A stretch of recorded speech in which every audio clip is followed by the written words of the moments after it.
about astronomy. Astronomy. So what is astronomy for you? Okay, astronomy is study, is a science that study of celestial objects. Yes, the celestial objects such as stars, planets, and our moons and galaxies.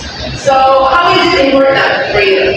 For me, as a student, it's important to know astronomy because it gives us foundation knowledge of how the universe is created, what are the parts of the universe, galaxies, black holes, root star. Okay, very well. Kapatid,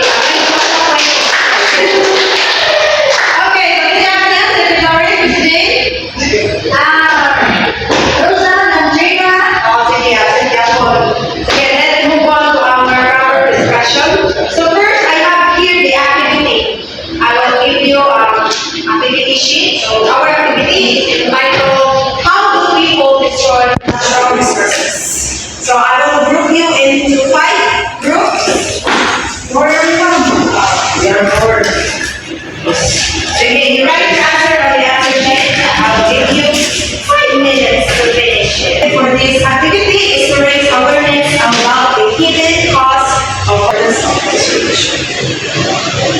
Okay, pass. Okay, thank you. So, huwag na lang.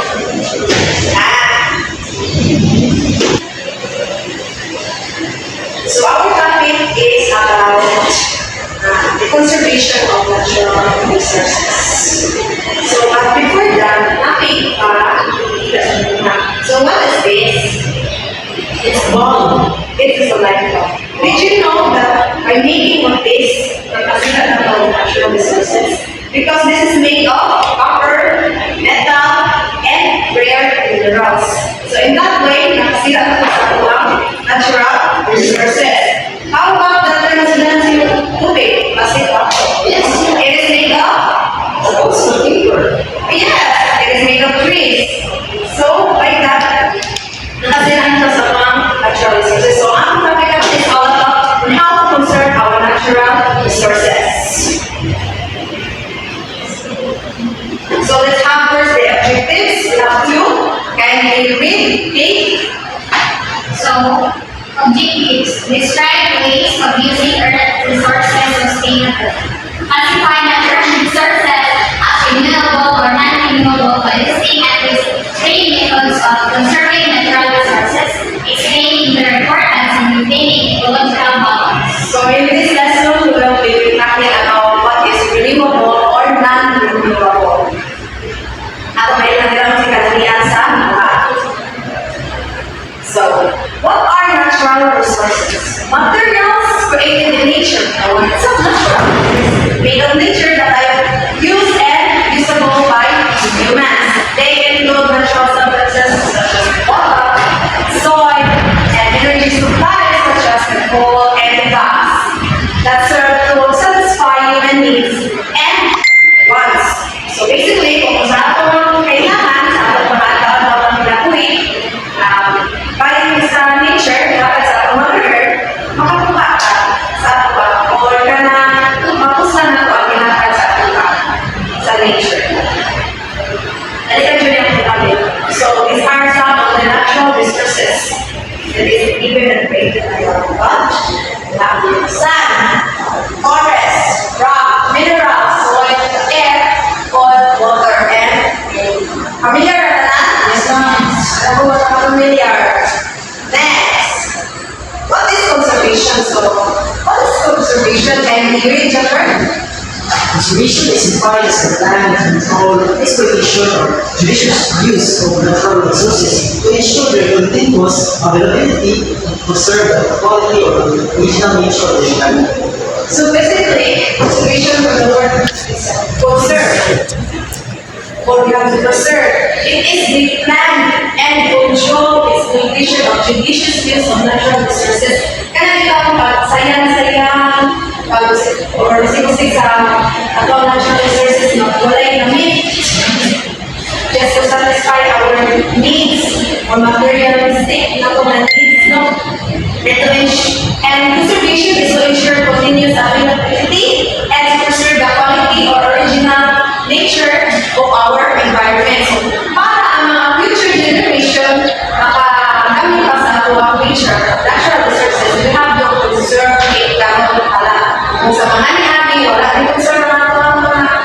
You know, kita karon as a student, kita ang reserve or mo conserve sa ating nature. Now, I have a question.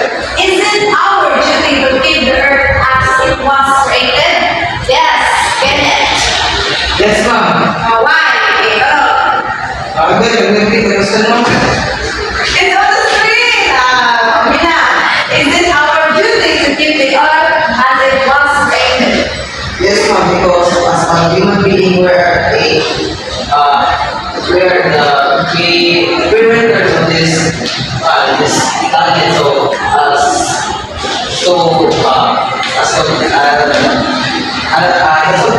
Thank you, Papa. Sa mga naman next. So there are two types of natural resources. First is the renewable resources and the non-renewable resources. Do you have any idea what is the difference between these two? Wala. How about you, Jennifer? Ang galing mo. Say, move on. So, renewable resources, these are the natural resources that are recoverable. Meaning, kung gamito na ito, hindi ka purot, balik ka sa tuwa. Bakit siya? Dagan ang rain. Mabuti ng rain. Maybe, buwan ka po. Ikaw, sa ang water sa kanang clouds. Ikaw ba? Pwede ka na, mag-rain na kung dahil. That is, doon na siya, recoverable. So, pwede siya ma-recover. Animals. Kung maluto pa ng manok, pero may maraming manok. Pero pinagito naman to, tatayin ko sa mga maganda ko. Ako. Reproduction. Plants, water, and food and soil. So basically, the two word that is recoverable. That is the renewable resources. Next is the non-renewable resources. These are resources which may be exhausted, hindi na siya ma-extract, cannot be replaced or recovered instantly. Maybe ma-recover siya, pero it takes a million of years to work.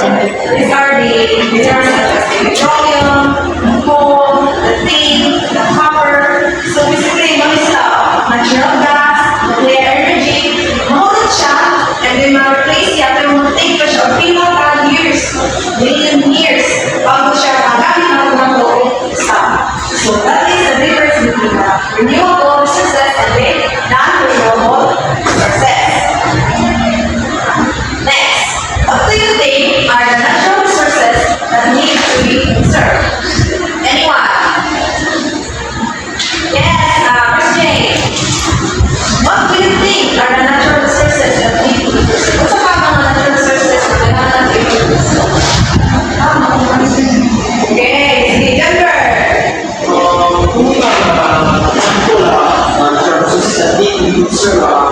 Trees. Oh, trees. Give us production of oxygen and also the emission. Yes. Scientifically, the major contribution of oxygen is not the trees, but the emission due to the marine algae that convert sunlight into oxygen.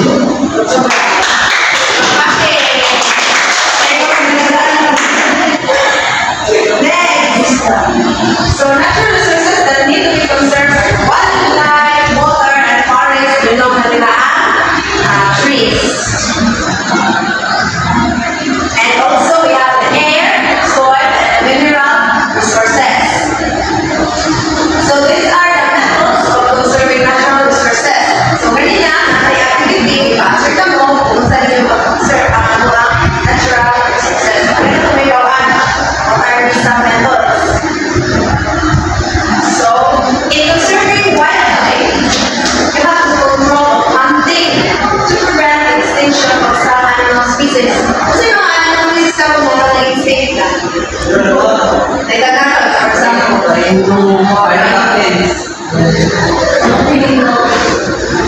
Oh, ganun yung sa extinction. Mga ito pinipili ko, di ba?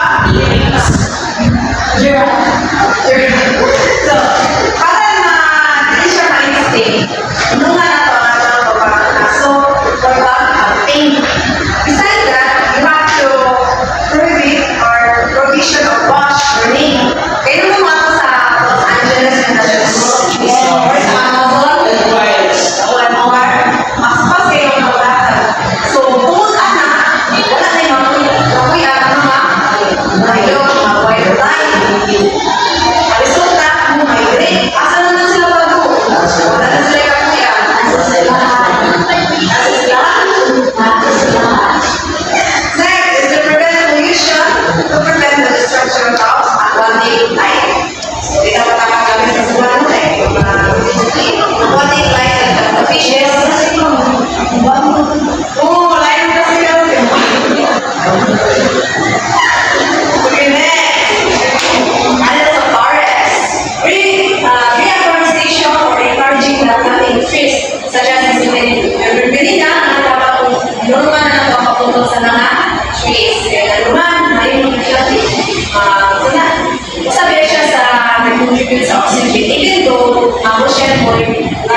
but still, trees contribute to the atmosphere.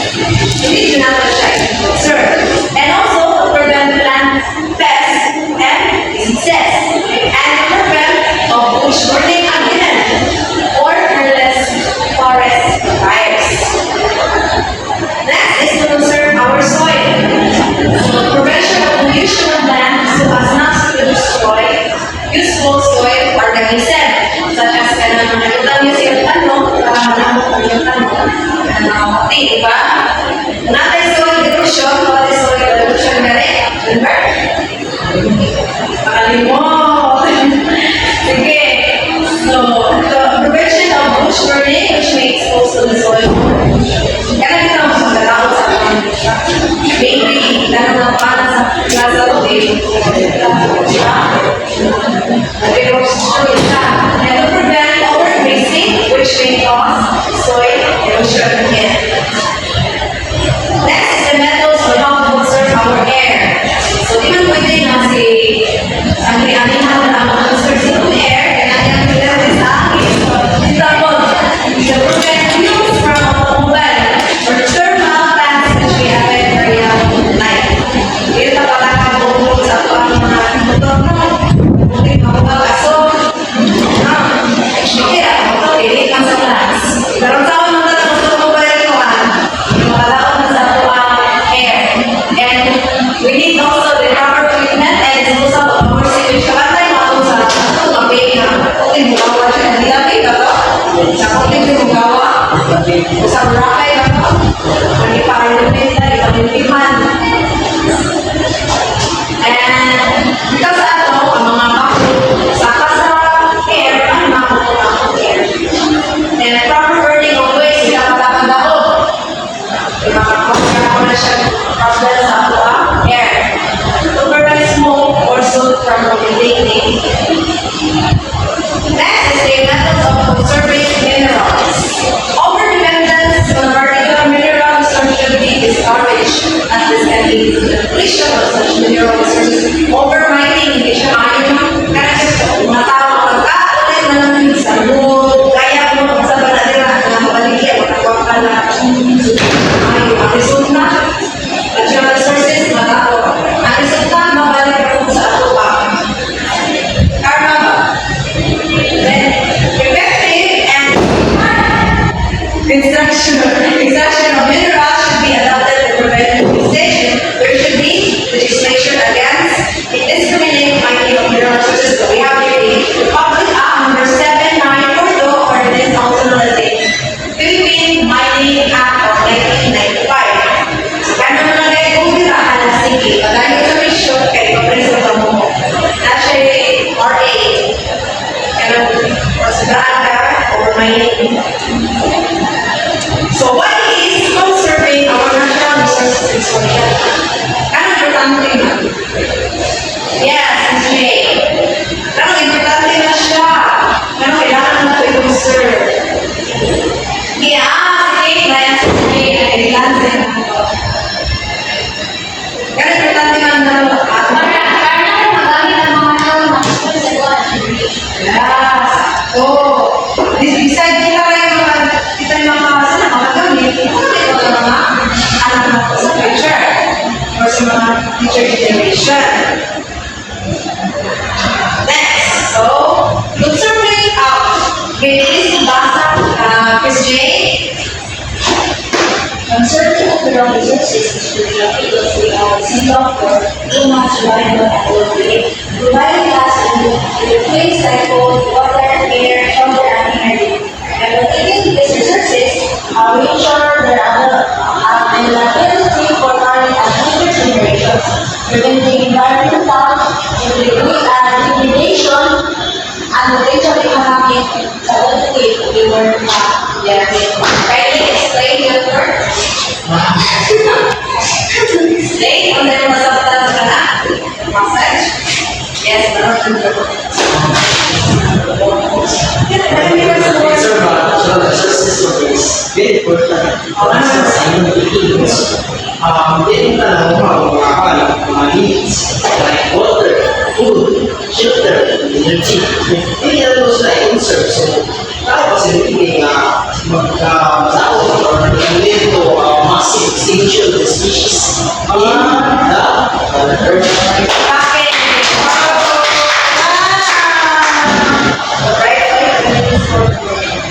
So, these are the ways of ensuring the conservation of natural resources. We have to establish some agencies such as the DENR. So, yung ibig sabihin are Department of Environment and Natural Resources. Next, making of conservation laws, ethics or decrees, act conservation between number 1151, which established the Philippine Environmental Policy in 1977, and also environmental education. So, sa education or sa silahan, masubot ang kabataan.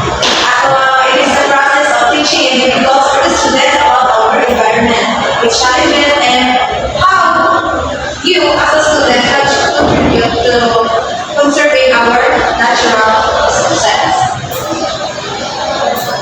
So that will be all, and thank you. Now is that done? Any clarification, any question? Wala. Dali ka rin namin, no? Pwede na yun na kami na, no? Yes. So we have our group work. Destroy, conserve, role play. So I will break you into two. Okay, group one and group two. So we have our criteria. So what you can now is students will explore a real life situation where natural resources are being destroyed, analyze the causes and consequences, and propose solutions to address the issue. So basically, role play muna, kaya nakita sa kanaon sa natural resources. Tapos, hindi mga pagitaan no, solution. Okay, identify ninyo anong sa causes to dami, puntaan ninyo ang solution. Sige. Muna ang criteria, content, accuracy, and understanding, and creativity and presentation, objective, collaboration, and participation. So, I'm participating in group Monday, one. Okay, I will give you 15 minutes para mag-report na. Sige, go to your room. Sige, ready na? Report? Sige, report. Muna. Role-play nga po na scoreboard by legalization. O sige, yes. So, kaso sa Pagkakataon na rin. Pagkakataon na siya. Kapoy, may sleeping na, lansay, pasipan, o those habitats. So, muna, solution na. Social devastation dapat dinahan kapoy, mas ipagdalang reforestation, which we can hold in this. Okay, very good. Another score. Next, group two. Lima. Overstimulation sa fish. Kasi hindi sila bisa ang lalagyan. Sige na, Alexa.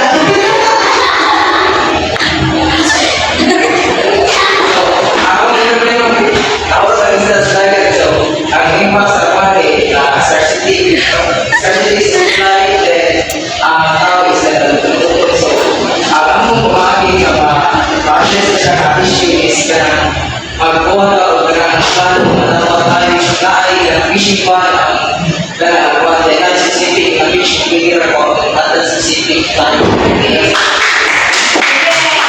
Score for group one kay Roman Shafin. So, group one got 15 points. And ang group two, 15 got points. Sige, next. Summative assessment. Sige, magkuha o copy. 1/4? 1/4 ba? Yes, 1/4. Sige, go.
each action we take, whether we choose to recycle, save energy, or reduce waste, makes a difference. Let us remember that we are not just consumers of the environment, but stewards of it. Your small steps today can lead to a sustainable future for everyone. Let's be a generation that protects, not destroys. Conserve wisely, live responsibly, and always choose sustainability over convenience. I would